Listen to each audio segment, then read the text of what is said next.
Saudara, hari ini kita akan meneruskan serial khotbah kita dalam kitab Daniel. Hari ini Daniel pasal 6 ayat 5 sampai 10. Saya beri judul orang beriman pasti dapat ujian. Daniel pasal 6 ayat 5 sampai 10. Mari kita membaca bersama-sama. Terjemahan lain adalah ayat 4 sampai ayat 9. Kita membaca bersama-sama. 1, 2, 3. Kemudian para pejabat tinggi dan wakil raja itu mencari alasan dakwaan terhadap Daniel dalam hal pemerintahan. Tetapi mereka tidak mendapat alasan apapun atau sesuatu kesalahan. Sebab dia setia dan tidak ada didapati sesuatu kelalaian atau sesuatu kesalahan padanya. Maka berkatalah orang-orang itu, kita tidak akan mendapat suatu alasan dakwaan terhadap Daniel ini, kecuali dalam hal ibadahnya kepada Allahnya. Kemudian bergegas-gegaslah para pejabat tinggi dan wakil raja itu menghadap raja, serta berkata kepadanya, ya Raja Darius, kekallah hidup Tuanku.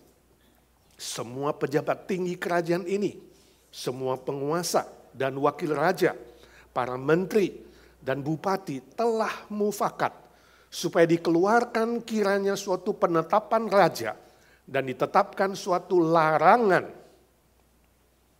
agar barang siapa yang dalam 30 hari menyampaikan permohonan kepada salah satu dewa atau manusia kecuali kepada Tuanku, ya Raja, maka ia akan dilemparkan ke dalam gua singa.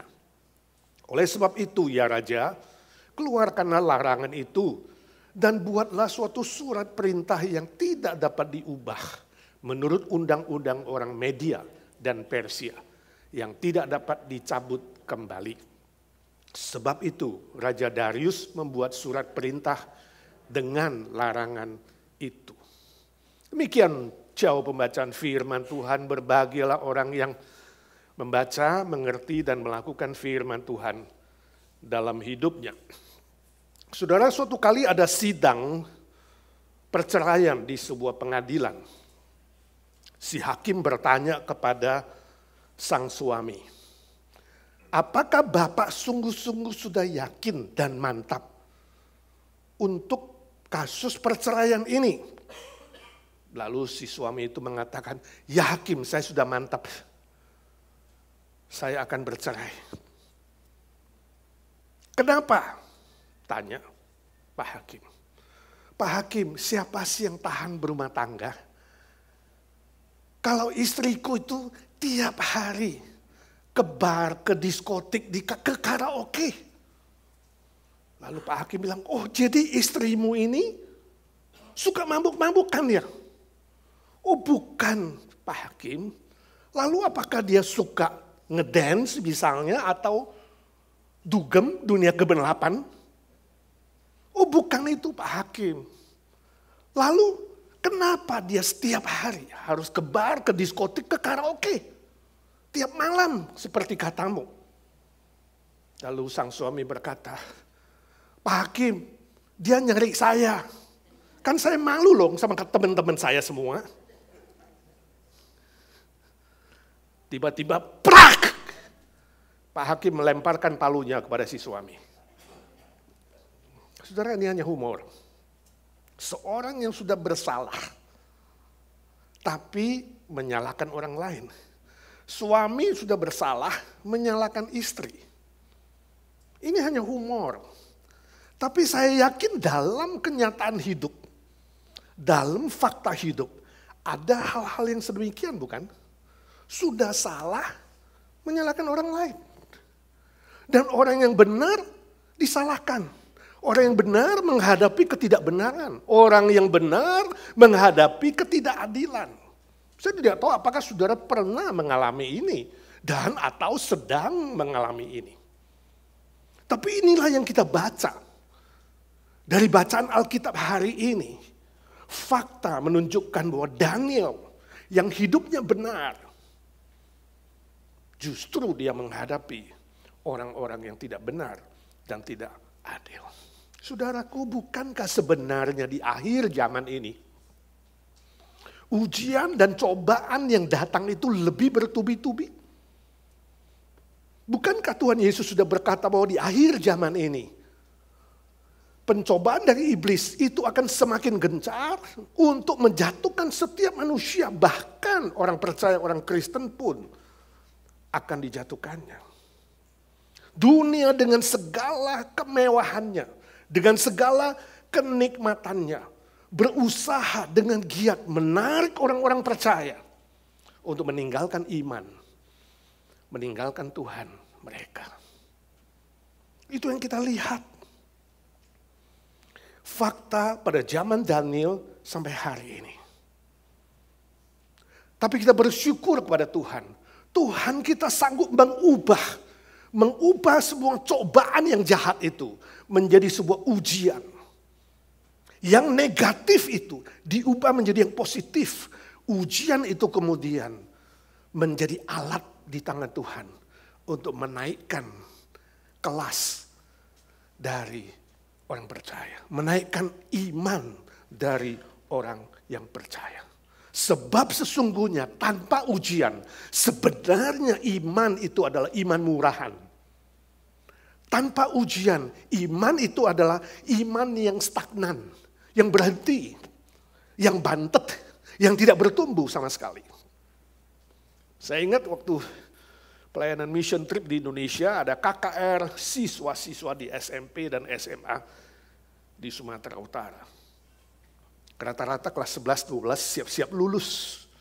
Nah, saudara bayangkan, masa mereka siap-siap ujian harus duduk mendengarkan firman Tuhan, KKR. Gak gampang kan, stres kan.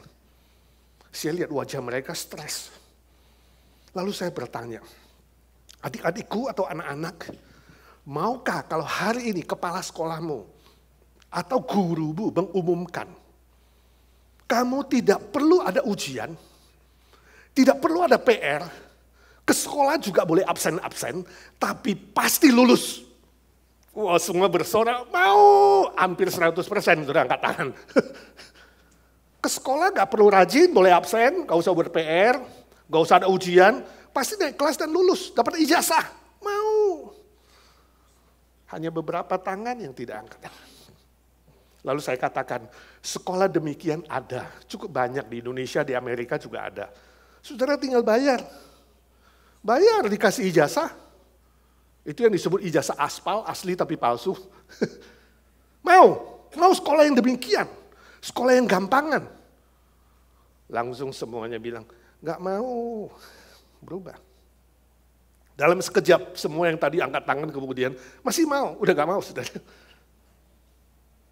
Sudah mengerti sekarang bahwa iman yang sejati, iman yang benar di dalam Tuhan pasti akan mengalami ujian.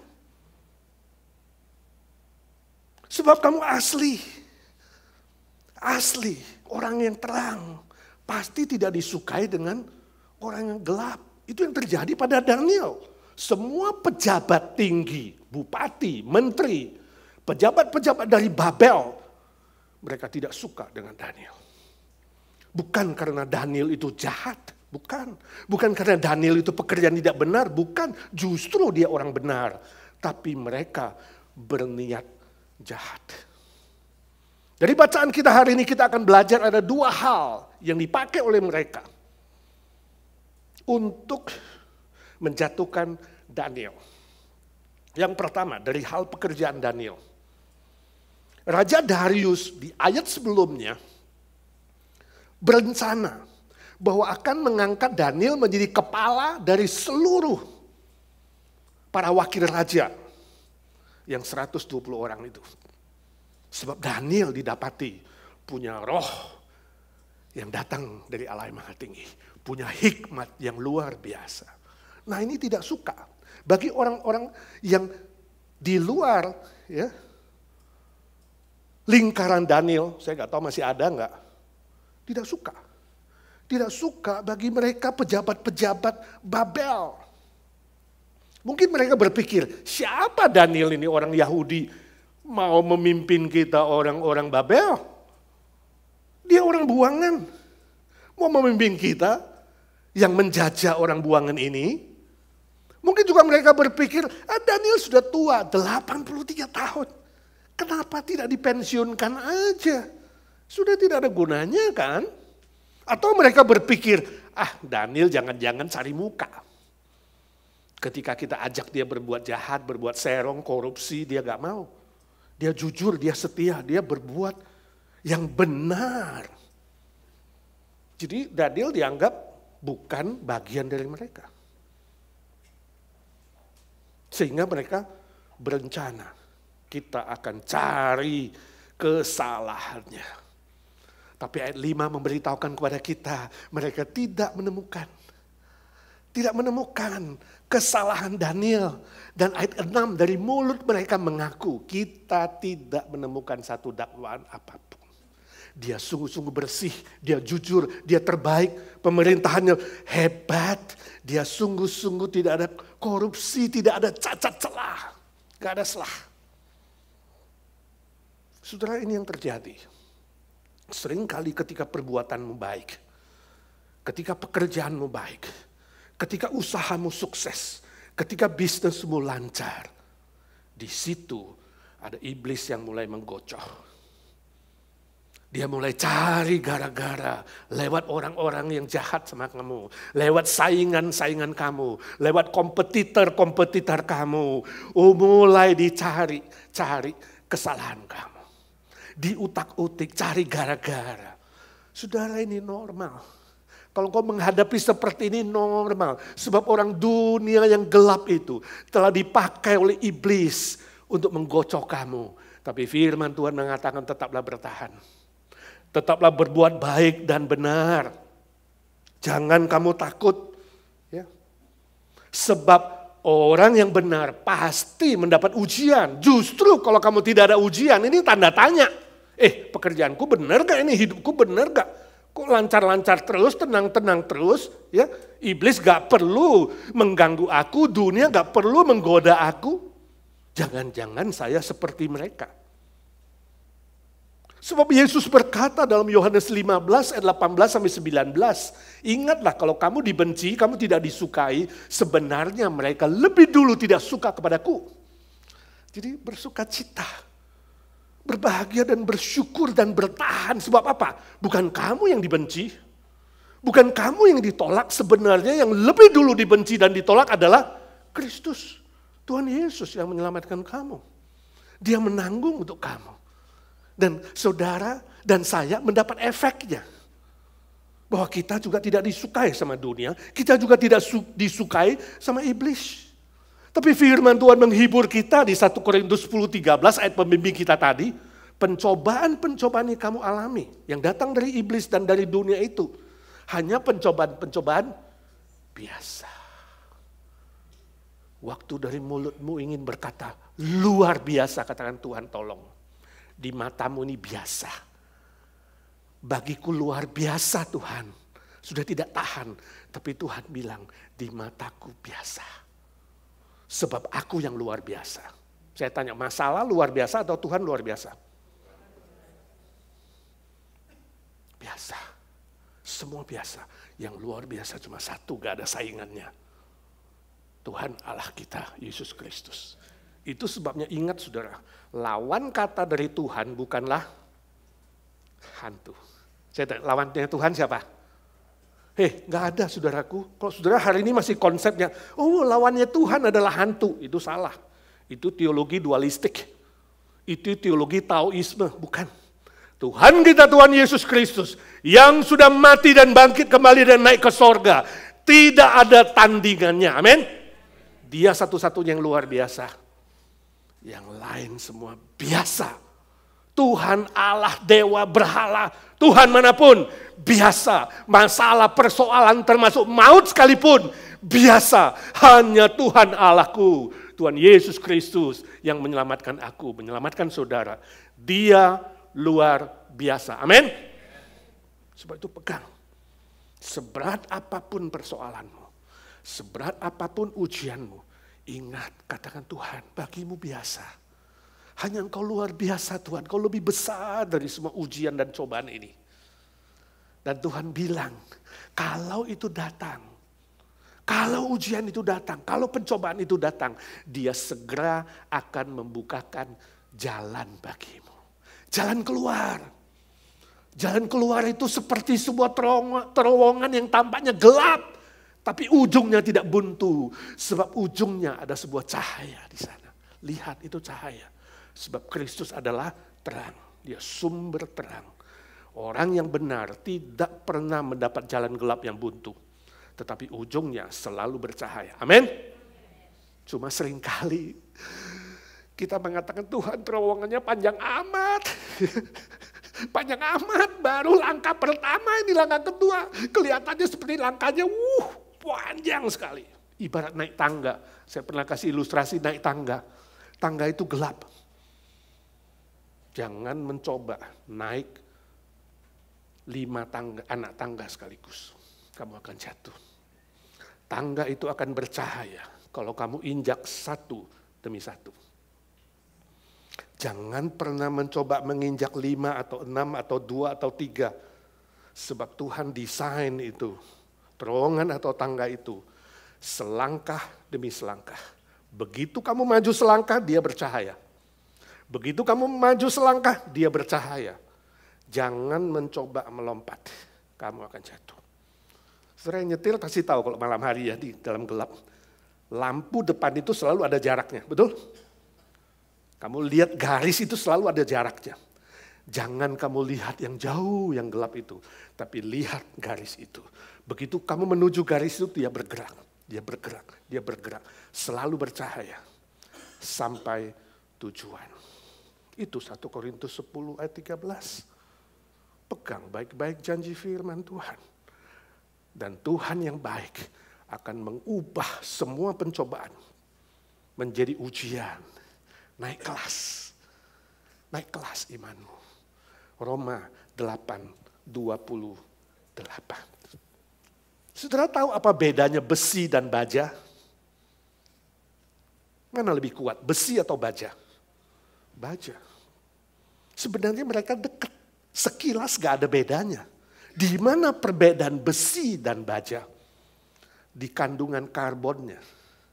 Karbon di dalam besi itu sekitar 2-4%. Cukup tinggi.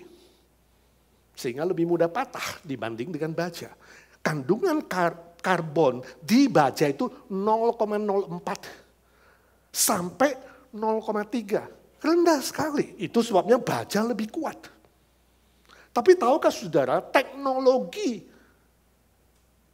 yang mengubah logam besi menjadi logam baja itu sudah ada lebih 1000 tahun yang lalu. Ketika seorang pengusaha, Andrew Carnegie, pengusaha logam, dia bertemu dengan Henry Bessemer, dia ahli logam. Dia menawarkan teknologi ini. Caranya bagaimana? Memanasi besi itu pada temperatur tertentu, waktu tertentu, dan cara tertentu. Maka besi itu akan berubah menjadi baja yang lebih kuat, yang lebih mahal, yang lebih bernilai. Saudara, ilustrasi ini memberitahukan kepada kita. Pencobaan-pencobaan atau ujian-ujian yang kamu alami, ibarat sebuah pembakaran. Dari kacamata iblis itu pembakaran yang akan menjatuhkan saudara. Tapi dari mata Tuhan, pembakaran itu, tanda kutip, diubah menjadi sebuah ujian. Hidup saudara, iman saudara, pelayanan saudara akan lebih bernilai, akan lebih berharga, akan lebih kekal ketika saudara mau menerima ujian ini kalau dia datang. Itu sebabnya tetap kuat, tetap tabah, tetap bertahan. Jangan seperti pura-pura kuat di luar, ada orang yang kelihatan di luar kuat tapi di dalamnya rapuh. Tapi benar-benar kuat di dalam. Kekuatannya Tuhan taruh di batinmu, di pikiranmu untuk berani menghadapi, siap menghadapi kalau ujian itu datang. Amin. Saya baca cerita suatu kali mahasiswa-mahasiswa Fakultas Kedokteran di Universitas Indonesia menghadapi ujian bersama. Itu pelajaran anatomi hewan. Hari itu ujian sangat-sangat sulit bagi semua mahasiswa yang hadir. Sebab apa? Sebab si dosen, si profesor itu memberikan ujian hanya dengan menyediakan potongan kaki, potongan-potongan kaki serangga. Dan mahasiswa disuruh melihat dan mengamati potongan-potongan kaki itu, lalu harus menyebutkan ini jenis serangga apa, nama serangganya apa. Hanya melihat kakinya. Sulit. Anatomi hewan. 2 jam berlalu, mahasiswa masih tegang di situ duduk di dalam. Gak ada yang selesai. Tiba-tiba ada seorang mahasiswa yang sudah bete, sudah kesel, dia gak tahan. Dia langsung keluar, dia banting pintu, brak!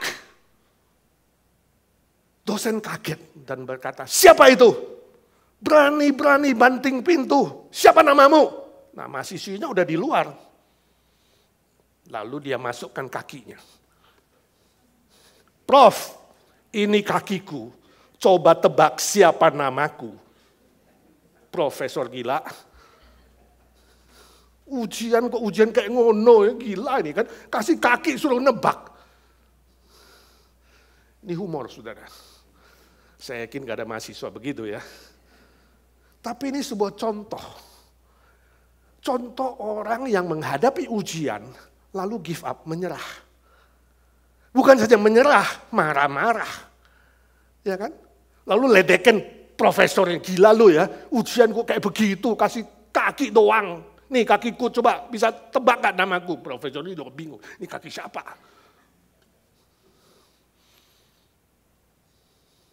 Saudara saya tidak tahu hari ini kau mengalami ujian apa. Ya, mungkin bisnismu macet, hampir-hampir pilot, mungkin pekerjaanmu terancam PHK. Mungkin masalah keluarga, suami istri cekcok. Makin cekcok bukan makin cocok, tapi makin cekcok hampir bacok-bacok. Mungkin relasi mertua dan menantu. Mungkin anakmu tidak tahu berbakti. Mungkin mertuamu galak, hampir gila. Atau apa saja saya nggak tahu, penyakit yang sudah lama tidak sembuh. Kamu sedang merasa ketakutan, kekhawatiran karena persoalan-persoalan lain yang berat. Saya tidak tahu saudaraku, tapi Tuhan tahu.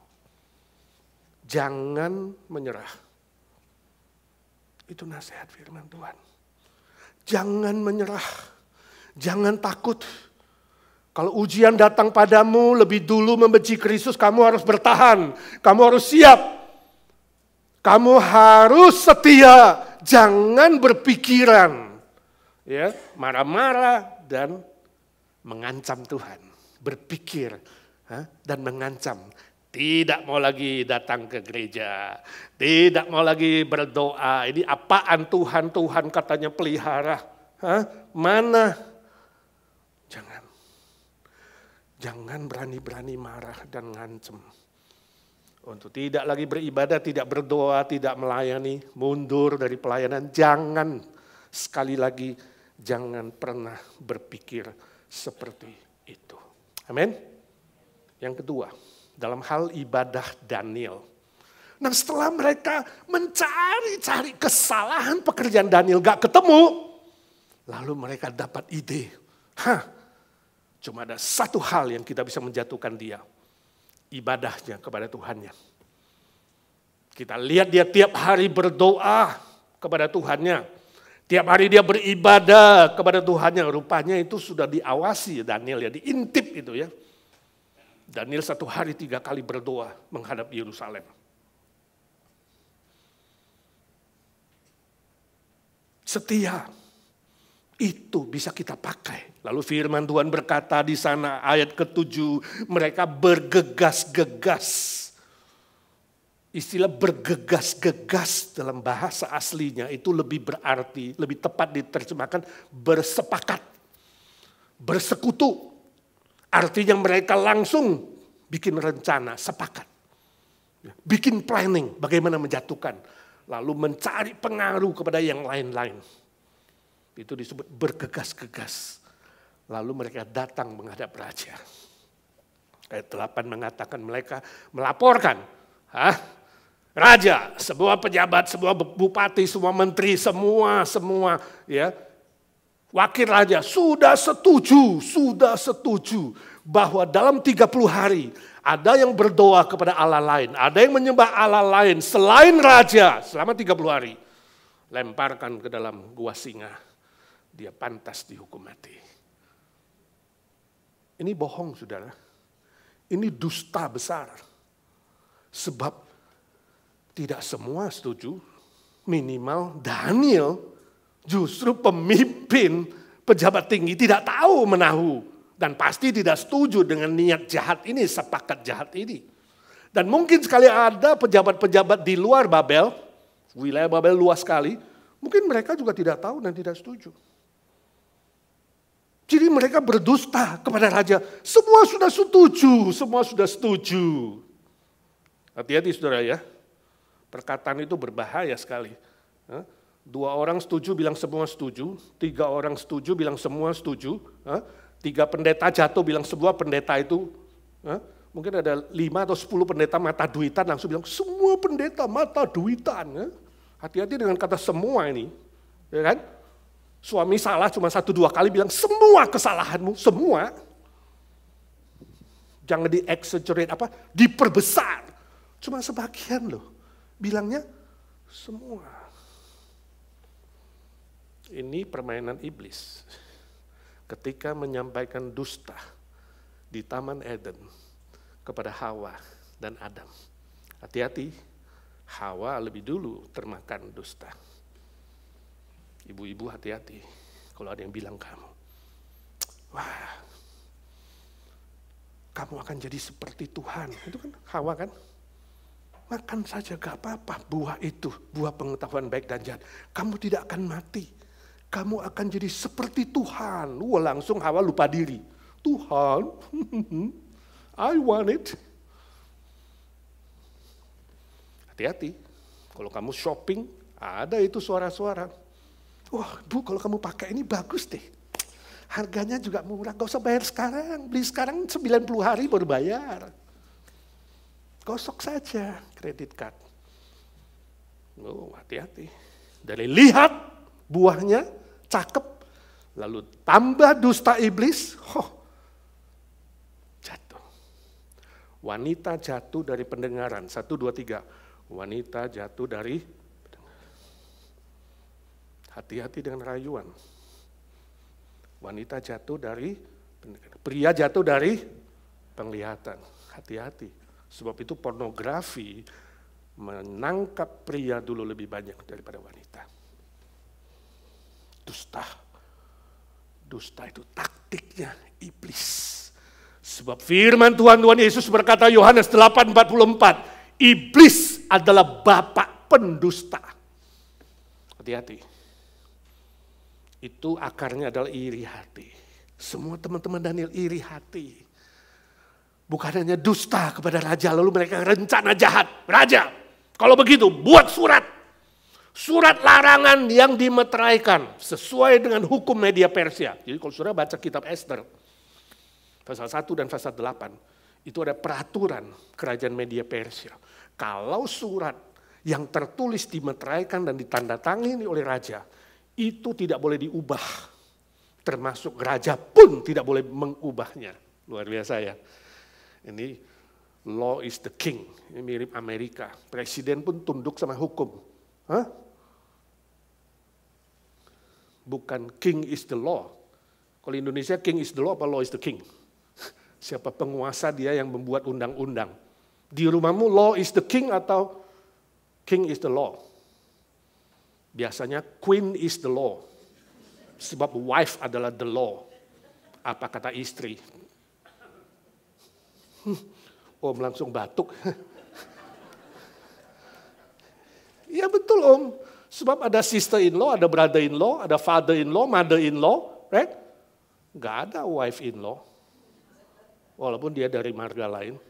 Sebab she is the law. Ketawa ibu-ibu, seneng ya kalau jadi hukum ya. Bisa menghukum siapa saja. Tapi kalau engkau menganggap you adalah law, saudara menganggap kamu adalah menentukan hukum, ingat ini akarnya iri hati. Iri hati adalah akar segala kejahatan. Iri hati adalah akar dari dusta. Iri hati adalah akar dari kepentingan diri sendiri. Itu tadi Yakobus kita baca. Bahaya sekali saudara. Iri hati itu ada 3 jenis, saudara tahu. Jenis pertama jenis biasa. Kelihatan biasa. You lihat orang punya mobil baru, kamu pengen punya mobil seperti dia. Oke gak? Tampaknya masih oke ya, belum ada niat jahat. Kok dia beli mobil baru, bagus lagi merah. Gue mau beli yang warna hijau, yang warna kuning. Jadi orang punya A, kamu pengen punya A. Itu masih kelihatan biasa, tanda kutip. Iri hati yang biasa. Nah naik sedikit, iri hati yang jahat. Orang punya mobil, ya, kamu pengen punya mobil yang lebih hebat dari dia. Belinya cuma Honda, gue mau beli BMW. Menyaingi dia, sebab saya sesungguhnya lebih hebat dari dia. Dia punya rumah, gue beli istana.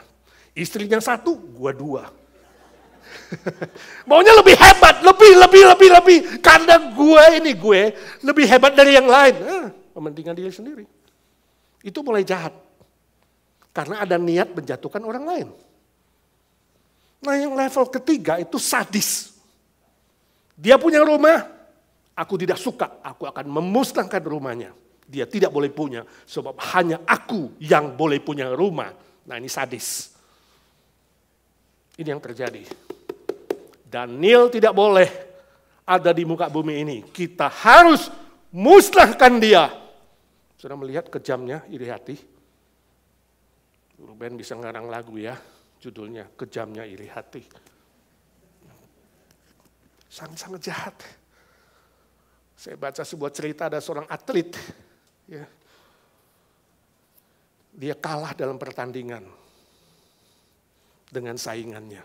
Nah saingannya dapat hadiah, penghargaan. Penghargaannya sebuah patung diri. Patung dari saingan itu dibangun dan ditaruh di taman umum. Wah yang kalah ini iri hatinya sangat-sangat kesel. Sampai dia berpikir jahat. Bagaimana caranya aku merobohkan patung itu. Dia terus berpikir keras. Akhirnya suatu hari dia dapat ide. Dia katakan setiap malam aku akan diam-diam tengah malam. Pergi ke taman itu. Aku akan memahat fondasi patung itu 2 cm setiap malam. Lama-lama fondasinya kan lemah, bisa roboh sendiri. Lalu dimulailah, besok malam dia datang, tengah malam dia pahat 2 cm, dia pulang. Besok malam datang lagi, pahat lagi 2 cm, dia pulang. Setelah 2 bulan, suatu malam ketika dia asik-asik memahat itu saudara, patungnya roboh. Jebret! Dia ketimpa patung saingannya, mati di tempat. Hati-hati. Jangan kamu iri hati. Minta sama Tuhan, Tuhan tolong saya. Supaya aku bisa menaklukkan iri hati. Agar iri hati itu tidak menjadi bumerang. Tidak menjadi senjata yang makan Tuhan. Dan saudara sendiri akan menanggung kejahatannya. Hati-hati sekali. Sebenarnya si atlet yang iri hati itu, sebelum dia mati, waktu dia memahat itu, bertekad memahat itu, sebenarnya dia sudah mati. Sebab iri hati itu mematikan hati nuranimu. Ingat itu. Kalau kau tidak bisa menaklukkan iri hati, sesungguhnya hatimu sudah mati. Sudah tidak sensitif. Sudah tidak ada kasih Kristus. Sudah tidak ada lagi suara Roh Kudus yang terus berbisik-bisik. Lama-lama kamu tekan dia berduka, lama-lama padam.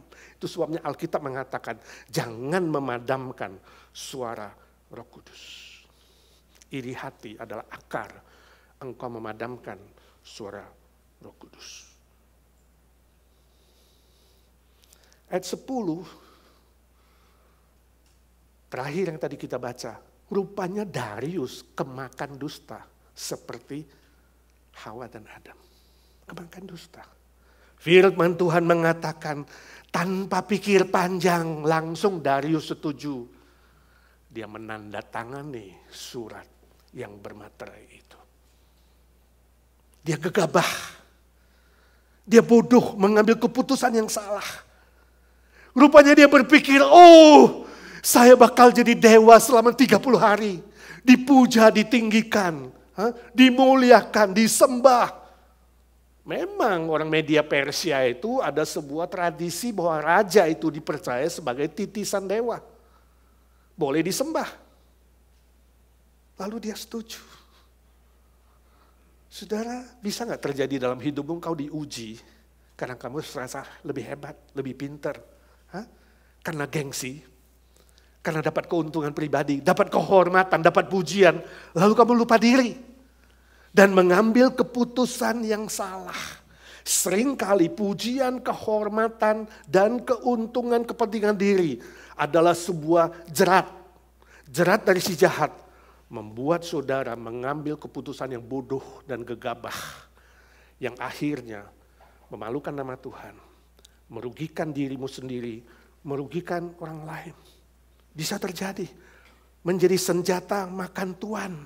Jangan saudara meniru Darius, jangan mengikuti dia, minta hikmat dari sorga supaya engkau tidak salah ambil keputusan. Suatu kali ada seorang pergi ikut auction itu apa ya? Lelang dan yang dilelangkan itu adalah seekor burung kakak tua yang pinter. Dia datang, dia ikut lelang, ya. Dia lihat burung itu dia senang. Kebetulan dia lihat kompetitornya juga hadir lawannya di situ. Ya. Dimulai ditawarin dengan $5.000, kompetitornya bilang 6.000, dia tawar 7.000, 8.000, 9.000, terus naik. Orang itu begitu benci, ingin menjatuhkan saingannya. Dia tawar terus, di atas terus. Ya, sampai 50.000, 55.000, terus tawar. Sampai akhirnya 95.000. Dia bilang 100.000. Oh saya ganti, 110.000. Tiba-tiba gak ada suara lagi. Seekor burung kakak tua $110.000. Langsung pemimpin itu mengatakan, 1, 2, 3, ada yang lebih lagi? Enggak ada. Tok, laku. Burung kakak tua ini adalah milik Bapak. $110. Wah, orang tepuk tangan. Dia maju ke depan, dia bilang sama pemimpin lelang itu. Saya harap burung kakak tua ini benar-benar adalah burung kakak tua yang pintar berbicara. Kalau tidak saya menyesal bayar 110.000. Lalu pemimpin itu mengatakan saya jamin dia pintar berbicara. Sebab tahukah kamu tadi siapa sih yang ikut melawan kamu bertanding ngebit? Burung itulah yang tadi ngebit terus sampai 100.000. Dan Bapak menang 110. Saudara jangan main-main, burung kakak tua bisa ngebit ya.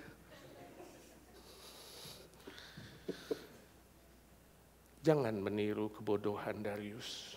Jangan gara-gara gengsi, gara-gara kehormatan, gara-gara pujian.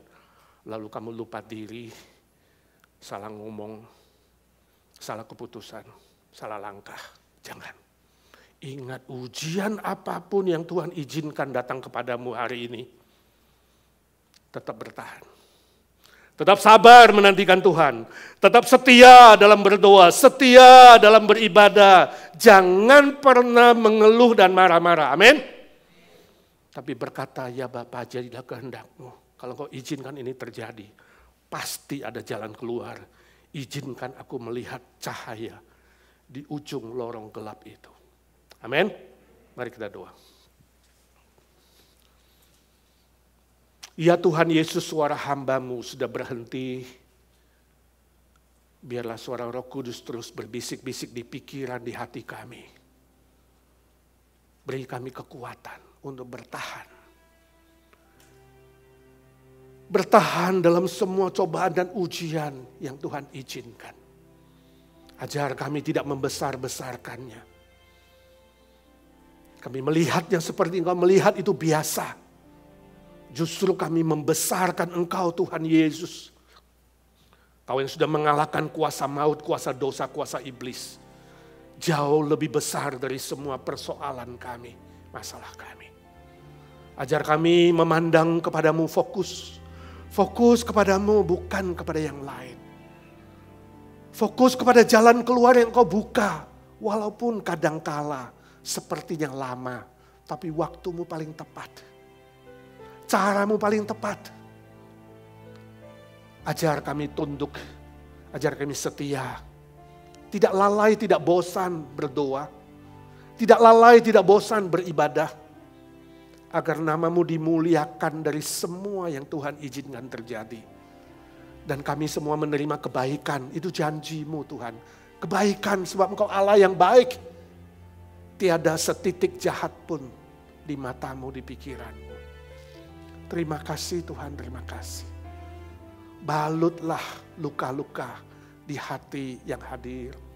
Sembuhkanlah sakit penyakit kalau ada yang sedang menghadapi dan bergumul. Pulihkan yang menunggu pemulihan. Hiburkan yang menunggu penghiburan. Curahkan dari sorga ya Tuhan. Kami berdoa, memohon berkat Tuhan, memohon penghiburan, memohon kesembuhan. Memohon yang terbaik hanya dalam satu nama Tuhan Yesus Kristus. Tuhan dan Juru Selamat kami. Allah segala Allah, Raja segala Raja. Yang hidup selama-lamanya. Amin. Amin. Tuhan memberkati saudara.